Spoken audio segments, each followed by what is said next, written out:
lessons around leadership, lessons around resilience. Konstantin Vasiuk is the executive director of the Ukraine IT Association, and my guest co-host is David Bray, a distinguished fellow with the Stimson Center. Konstantin, tell us about the IT Ukraine Association. So IT Ukraine Association is the largest national association of IT companies, and we represent the interests of more than 77,000 IT professionals. And we have been providing various additional opportunities to our members on a daily basis. But in this day and age, we contribute to the ongoing development of the industry and, of course, provide centralized support to our army and to our people. David, it's great to talk with you. Tell us about your work at the Stimson Center. So the Stimson Center is a nonpartisan think and do tank. They're one of the quieter ones in the sense that they're focusing primarily on impact. And what I'm doing there is helping them think through how everything from the future of data, the future of biology, the future of commercial space technologies, how that is changing the world in geopolitics, and similarly how geopolitics and changes in the world are shaping the future of technologies and data that we as either companies or as communities will be using in the decade ahead. Konstantin, tell us about life in Ukraine right now. The population of the territory of our motherland, we have been caught by the invasion of Russian Federation. And this is it. And it has been 48 days of continuous defending, in which we have experienced grief, fear, anxiety, and anger.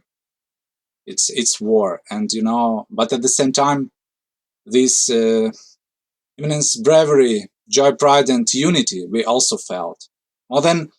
Just imagine, more than 1,800 missiles have been launched into our lands. But at the moment like this, we were consequences to deal with. See people stand up for each other and assist in keeping the country. And it's drama. It's huge drama, and we all fight on different fronts. Some on the far front, others on the cyber and tech ones, but at the end of the day, it's the result that counts, and it is in this regard we haven't been combating the second world's strongest army this long just because of luck. It's brave work that everyone puts into remain a closely merged nation.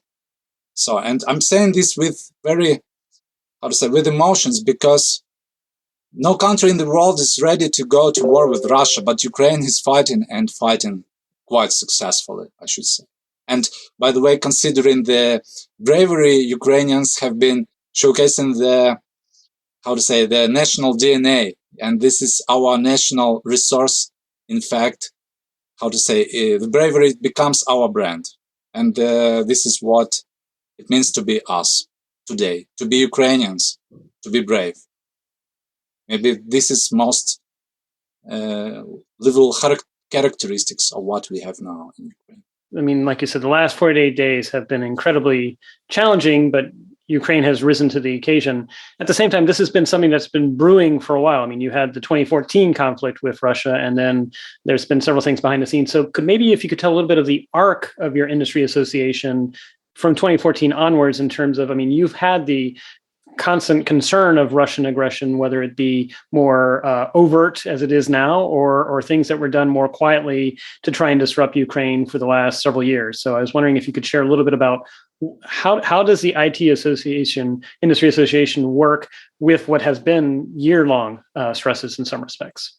We have been in the state of war for previous 8 years, by the way. And since 2014, we faced the aggression of the Russian Federation, but smaller, let's say in smaller amount, in smaller effect. Nevertheless, we understood that the probability and the risks still exist. Thus, most of the companies which are our members, firstly, we have a very mature business and very responsible business. So they have BCP And they realized these plans before, so they moved people, they changed some security levels of the data, storages, etc., etc. We have transferred.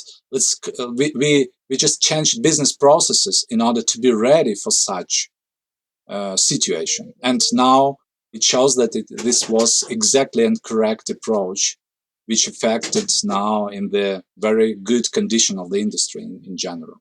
Advanced business continuity. I guess that's kind of a funny way of describing a situation that's not funny at all, but you did a lot of preparation ahead of time. Even we didn't just imagine, we couldn't imagine that it will happen. So we worked on it because, now we see that something comes into reality we didn't expect at all. How do you keep morale up? I mean, I can imagine, this is almost, it's a daily bombardment, it's disruption. How do you keep the hopes up of both industry leaders and then members in the association as well? We worked on the joint project, joint businesses. We were quite united all the time because associations have been existing for 16 years. And we have quite mature business, as I already told you. And now we're in the next level of our maturity. What's life like for you just on a daily basis? I'm assuming you're not in the middle of fighting, but how has life changed? It has affected all areas of life in ways you didn't expect it would. From the first day when we hear these bombs, explosions, so your life changed in 1 second. And we haven't experienced anything like this, but it just proves that you have to be ready for everything. And starting from relocation, as you probably heard, more than 10 million citizens have moved internally to relatively more safe areas, including myself and my family. And but that doesn't stop me from working as usual.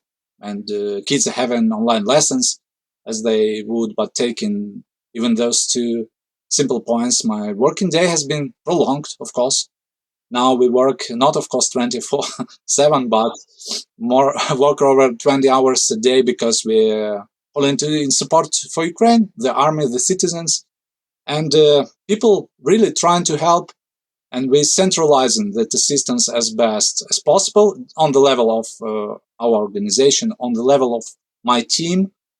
On the other hand, with kids at their online lessons, it's harder to have work calls and have a stable connections, And of course, I'm sure you have experienced this with COVID times.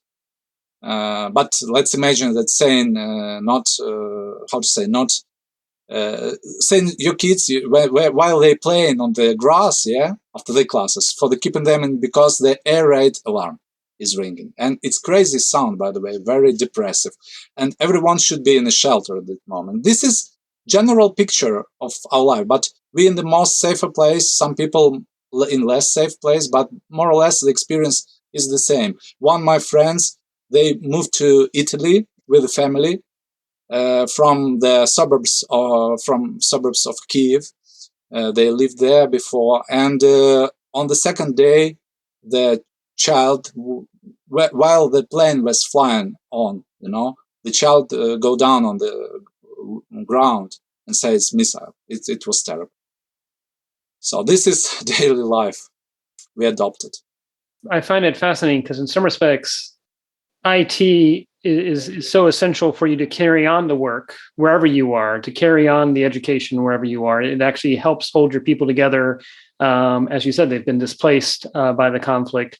I guess, do you have stories or one or two stories in which IT has been absolutely essential to keeping either work colleagues or communities together in the midst of this very hard time and challenging time for Ukraine? For example, we have in the very beginning of war, so some of the teams, they were moving around country, they're just relocating, and at the same time they should provide delivery to the customer. And this was it's like, how to say, they were moving in the same way in the first day of the war, and they were delivering products. They're delivering software because they switch between the team Because, by the way, in Ukraine, we got very good network connection. And this is due to fiber optic network, very developed, and etc. So with decentralized network. And they just switched between team members and they delivered the product, and customer was really shocked how it was possible, but it was. And this is one of the cases. But the main support we have now is, and before, because of course, the first shock you have from the understanding, just understanding that you're in another reality, and you want to wake up and see that everything's okay, but it's not okay. It's the war on your land. It's hard to describe. You shouldn't feel it, of course, but it's only your internal feeling.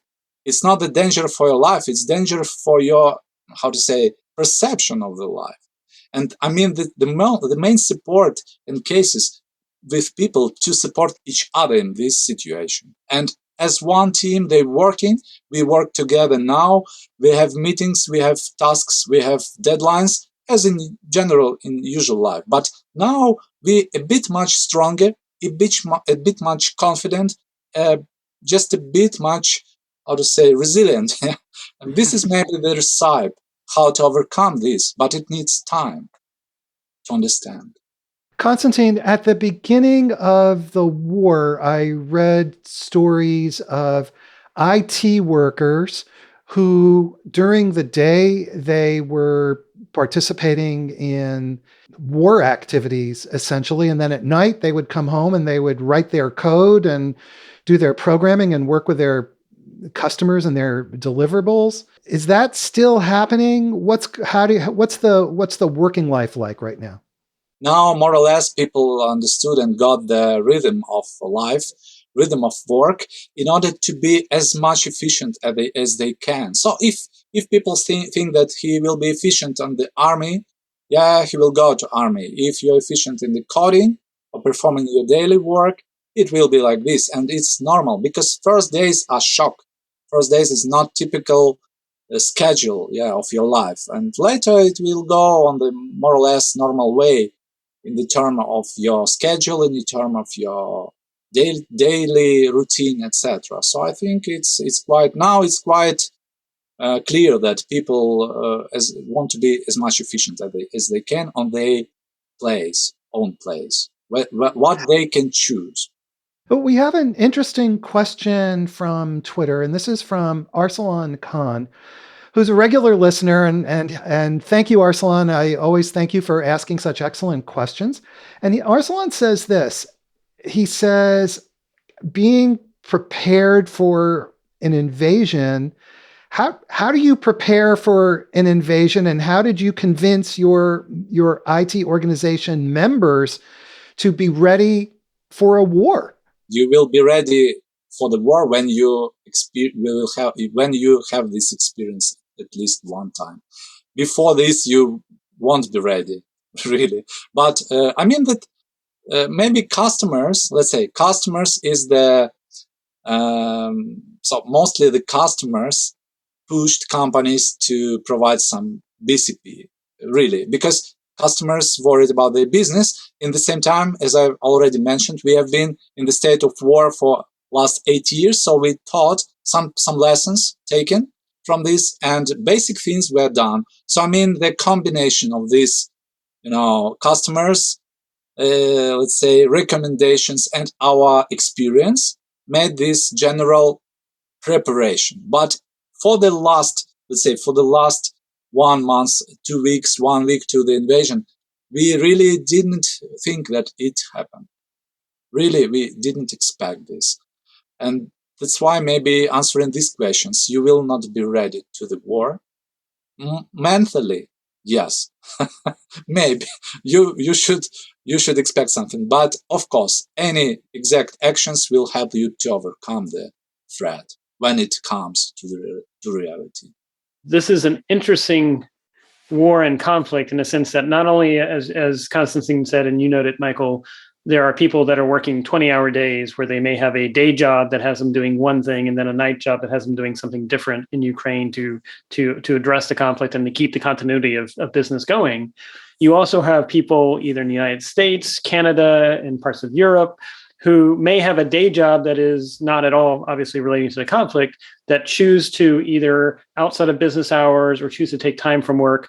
I know of people who are volunteering to either help with vetting NGOs, trying to help with logistics to get things to support people in Ukraine, tracking Russian disinformation activities, helping with secure communications. And so this is something where, as a result of IT and a result of what Konstantin's IT Industry Association is doing, you can actually bring in people from overseas as well, not to get ahead of whatever official governments are doing, but to support as volunteers in ways that they just couldn't do otherwise physically. You can be at war, and at the same time, these companies, IT companies, are still making their deliverables to overseas clients. I find that, hard to imagine, given all the pieces that need to be in place, right? You need to be able to concentrate. How do you concentrate when, if you send your kids out, as Konstantin said, after school, maybe there'll be an air raid siren, or maybe actually there will be a missile attack. And then what about the infrastructure? All of that. But one important thing that, we will analyze it maybe after the war, because the general, let's say, situation was different, and starting points different for different countries. We have some things like, we have huge territory of the country, yeah? We have big territory of the country. We have well-developed infrastructure, and we have BCP, we have mature business, we have people, very smart and creative people, and we have experience of COVID for 2 years, this remote work. And in combination of this, we got some, let's say, opportunity to realize a different, let's say, approach and different results. And therefore, that I'm trying to say that IT today is all encompassing, but everyone's doing the right thing. They who went to combat and performing their civil duty. Yes, those helping on the cyber front, also performing their civil duty. Yeah, and those who working and keeping the economy, they're keeping contracts, they're keeping customers delivery, and they also performing the civil duty. This is high motivation for us, because we understand that we are doing now this current moment, not knowing what will happen tomorrow, because the situation is not so simple like it seems sometimes. We have a question from Twitter, and this is from Wayne Anderson, another regular listener who asks such great questions. And Konstantin, he wants to know, what are the top 3 needs of your members from global IT providers right now? What can global IT providers do to help your members? The most, more or less, conditions are kept. So people, human capital, we have. Safety, more or less, we have safety for data, cyber security, etc. We have. Now we have just trust and confidence from customers to keep on business, because I know some businesses just considering their risks, and they have projections regarding some just decrease in contracts value, etc., just in order to reduce the risks. But still, I hope that after some time they will return back, because of the huge deficit and huge demand on the global market.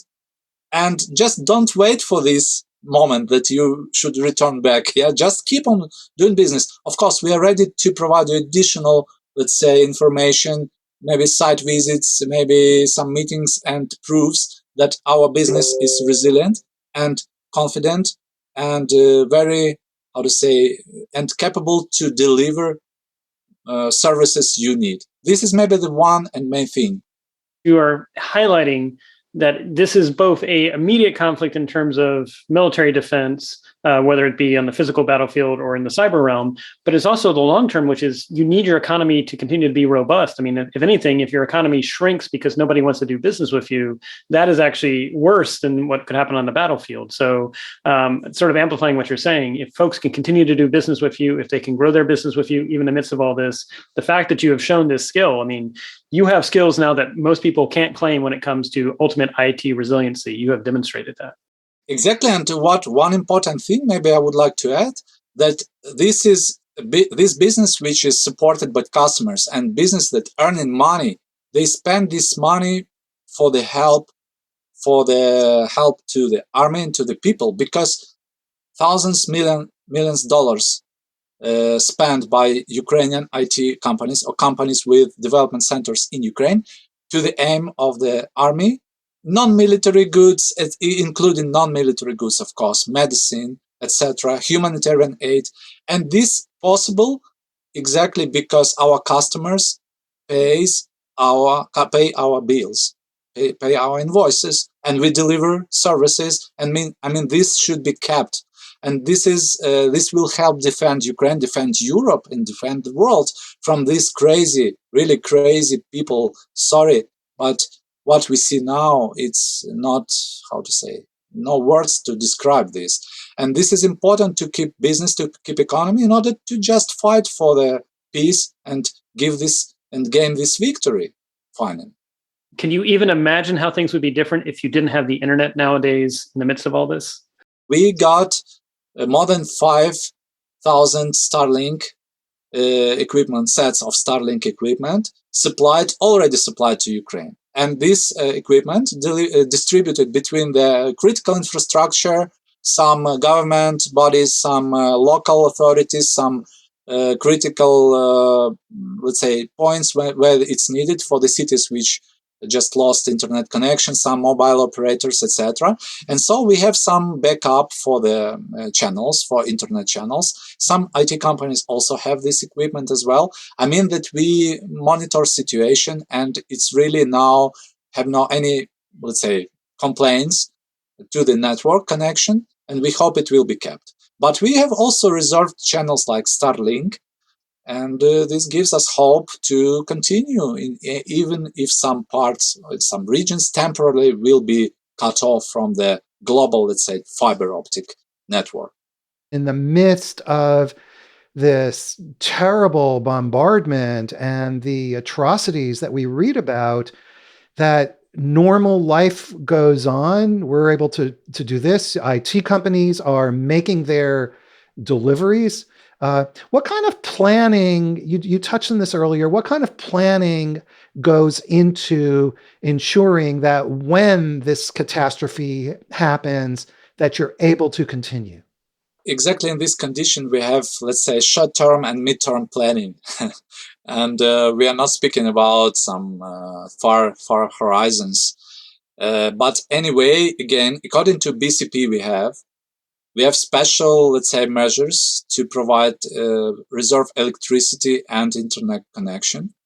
And again, we have diversified, we have offices in other countries. So not the 100% of Ukrainian developers teams from the company, let's say they work in Ukraine. Of course, when we speak about small companies, small scale companies, they have the whole, let's say, stuff here. But again, they diversify people. And it's hardly to imagine. Yeah, I can hardly imagine that we will got lost of internet connection all over the Ukraine. In general, we much more optimistic regarding this because we have some double-checked things and like channels, separate reserve channels and general networks, so we can switch to other channels in case we have some disaster. But no one can be assured for 100% that it will not exist, but it can be, let's say, this probability can be for any country. Let's be fair.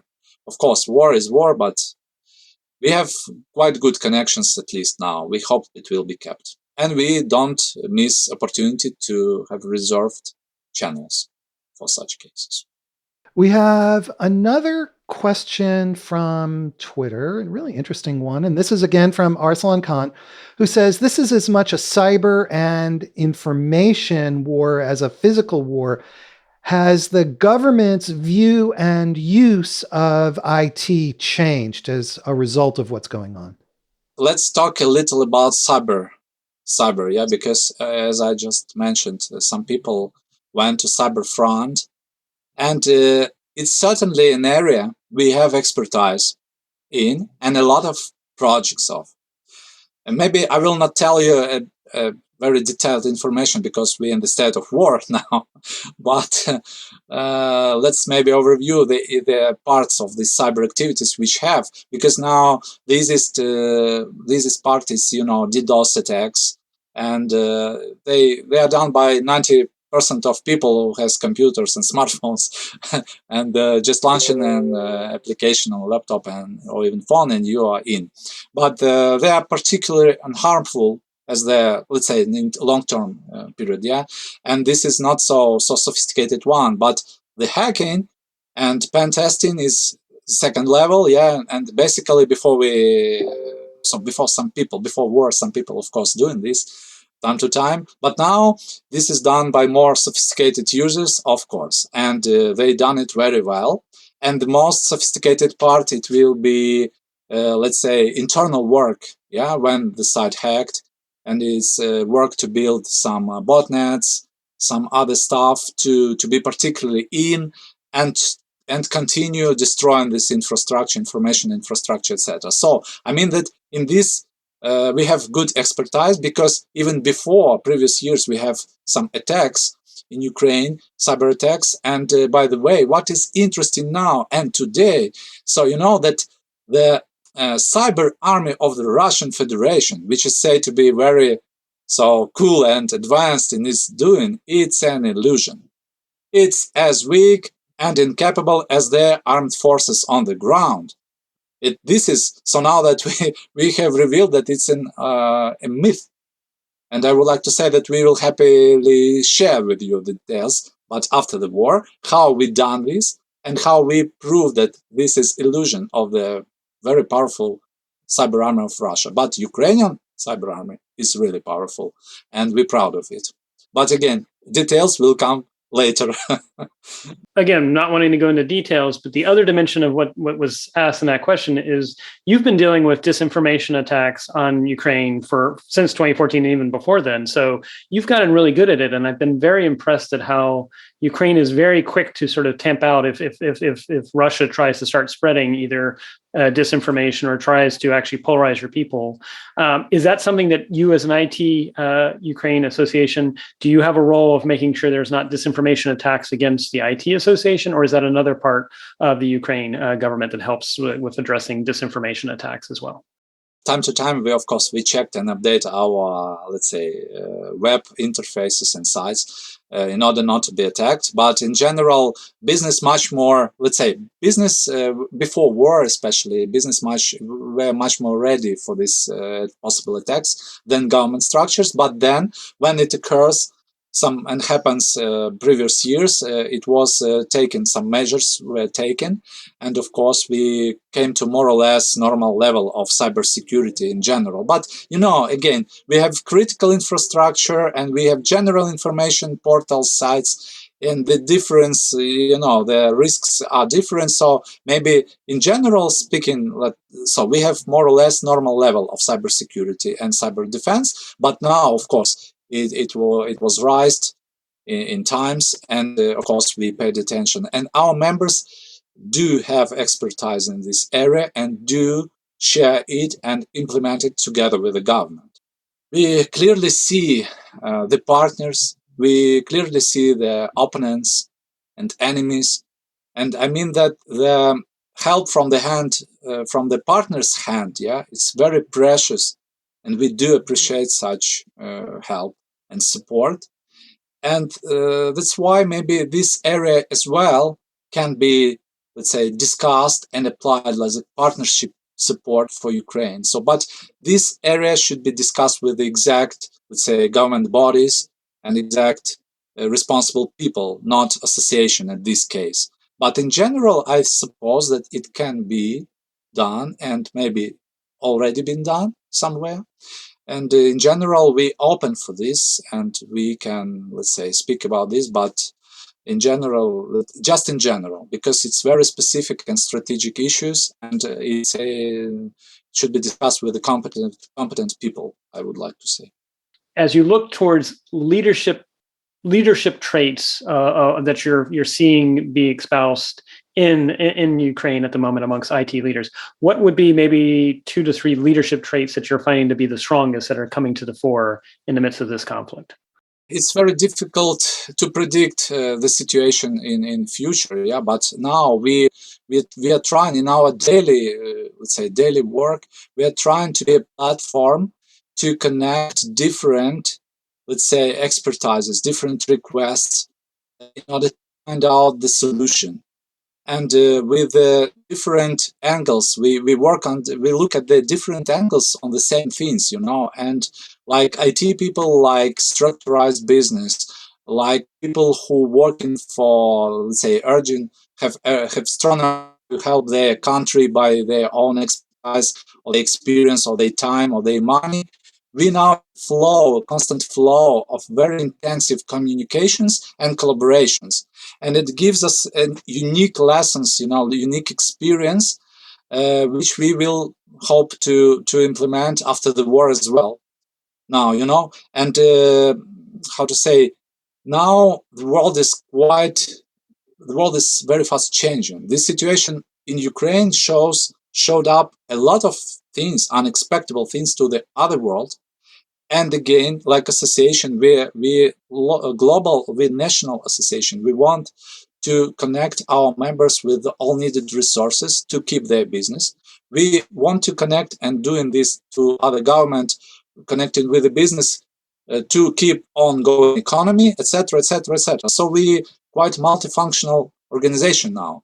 The democratization of technology now allows you to have an outsized influence. In some respects, you are the metaphorical David standing up against the Goliath, and you're doing so quite successfully. I guess as we look to the future, what, aside from people investing in IT Ukraine now and obviously doing business, what could also help with rebuilding? What are there anything else that you would ask for, Konstantin, if you were asking for people to help with Ukraine and recovery? Of course, when we will come to this point, when we clearly understand that war is finished, bombing is finished, because we should be in the safe environment. What interesting thing is going now? We have in these western regions, we have still building, co-working, business centers, and other facilities for IT people as well, and for creative industries, because a lot of people moved here and a lot of people will stay here. And under the condition of even some risks of, let's say, missile attacks, businessmen and entrepreneurs, they build facilities. They invest right now a lot of money, because after this let's say, after the period of war, they will be ready to accept and to provide services for the IT companies. And this is great example how much we confident in our victory, and how much we confident that after the war we will have a fast recovery period, very fast recovery period, and we hope for this. So this is an example. I find it fascinating, and it makes sense that entrepreneurs continue to build despite the war. In a way, it seems like the entire country has been taken over by this spirit of unity. I mean, it's just starting with your president. Again, it's just unbelievable. Yes, we're proud of our president, and we're proud of our people. Now, we already another country as well. We just changed for this short period of time, and we hope that the best people working on all the fronts, of course, we quite united and we quite optimistic, while we have such a lot of, a lot of things which we should bear now, like these losses on the front, these missile attacks, this bombing, this suffering of people, but still we're motivated to live, we're motivated to change our country for better, like we did before the war, because we were one of the, let's say, fast developing countries in Europe. I mean, countries which were aiming the new level of life, economy, etc., etc. Now we have this in mind, and we are going to implement it. And the IT industry, one of the industries of new economy, because this is inspiring, because we will be very fast recovering. And again, we're still working in these very hard conditions. It proves that new economy industry. And Arslan Khan comes back and he says, are you aware of how AI is being used, given all of the data that's being collected right now? A couple of examples when some technologies like artificial intelligence, etc., used in the military for the military purposes, of course. Okay, again, I will not give you a lot of details, but some applications with drones, some applications with recognition, people recognition, equipment recognition, etc., now using in Ukrainian, in Ukraine, okay? And this data, which we operate with, also used for the military purposes to optimize some processes, to defend, to make some things secured, more secured, and to identify people, etc., etc. Now it's quite applicable and useful. Now we use these technologies widely. David, as we move towards finishing up, any thoughts on what business leaders can do to protect against cyber attacks and disinformation? David, any thoughts on that? What's going on in Ukraine and what we even saw even with COVID and even beforehand, it's not a question of if these things will happen to you. They will happen to you. And in fact, they may be going on to you right now. And I think the first thing is, how will you know? Assume it will happen. How will you know? The second thing is as Konstantin demonstrated, have a short and midterm plan. Prepare for what you're going to do when you discover this, when you discover whether it's a disinformation attack or cybersecurity, because unfortunately, as we've seen, once the intruders are in, they're going to move very quickly. Once they've done reconnaissance or in disinformation, a lie can get halfway around the world before the truth gets its sneakers on. And then the last thing I think is build alliances or connections. I mean, what Konstantin is doing with this association is there's strengths in numbers. Given we are all connected to the internet, no organization is an island. And if you actually have that strength, you can actually have greater visibility as to what might be the latest trends. Maybe it's ransomware of a certain type that's now going up, or maybe it's this sort of type of disinformation attack. And so basically assume it's going to happen. If it hasn't already happened to you, it will happen again. Have your plans, and then ultimately build connections through associations, because we're stronger together. Konstantin, you're going to get the last word. Any final thoughts or messages that you would like to share? There is a need for your support to Ukraine, to our people, to our bravest people. The economy will have to be rebuilt. And that's why we ask just one thing, we propose one thing, to contribute to this by keep doing business with Ukraine, with Ukrainian businesses, companies, very reliable and strong in this situation and any other situations. We are partners to work with. So doing business with Ukraine, and together we will win. Okay, and with that, I'm afraid we're out of time. This has been a fascinating discussion. We're so grateful to Konstantin Vasiuk. He is the executive director of Ukraine IT Association. Konstantin, thank you so much for being here with us today. Thank you. A huge thank you to my guest co-host and good friend, Dr. David Bray. David, what a fascinating discussion. It is, and quite relevant both for the immediate crisis, but for IT leaders everywhere. I mean, this is the new reality of the decade ahead we're going to face. And Konstantin, I look forward to when we can both break bread because things are in calmer times. But then I have imagined you have a big future in advising other organizations for the ultimate IT resiliency test. So thank you. Everybody, thank you for watching, especially those folks who ask such great questions. Now, before you go, please subscribe to our YouTube channel. Hit the subscribe button at the top of our website so we can send you our newsletter and keep you up to date, and support Ukraine. Thanks so much, everybody. I hope you have a great day, and we'll see you again next time.